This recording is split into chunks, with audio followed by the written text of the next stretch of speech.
প্রতিদিন নামাজের আগে যে তোমরা ওযু করো, এই ওযুর পরে কেউ যদি পড়ে আশহাদু আল্লা ইলাহা ইল্লাল্লাহ ওয়া আশহাদু আন্না মুহাম্মাদান আবদুল্লাহি ওয়া রাসূলুহু, ওযুর পরে এই দোয়াটা প্রতিদিন যে পড়বে, কিয়ামতের দিন 8টা জান্নাতের যে কোনো দরজা দিয়ে ঢোকার অনুমতি ওই বান্দাকে আল্লাহ দিয়ে দিবে।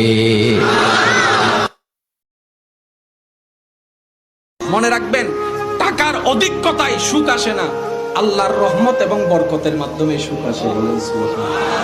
আপনার কোটি টাকার মালিক হতে হবে না, আপনি শুধু ওয়ামাইয়াত্তাকিল্লাহ ইয়াজআল লাহু মাখরাজান, আপনার অন্তরে নবীর প্রেমটা নিয়ে আল্লাহর উপর তাওয়াক্কুল করতে থাকেন, আপনাকে আপনার রব এমন ভাবে দান করবেন আপনি রাখার জায়গাও পাবেন না। বলেন না সুবহানাল্লাহ।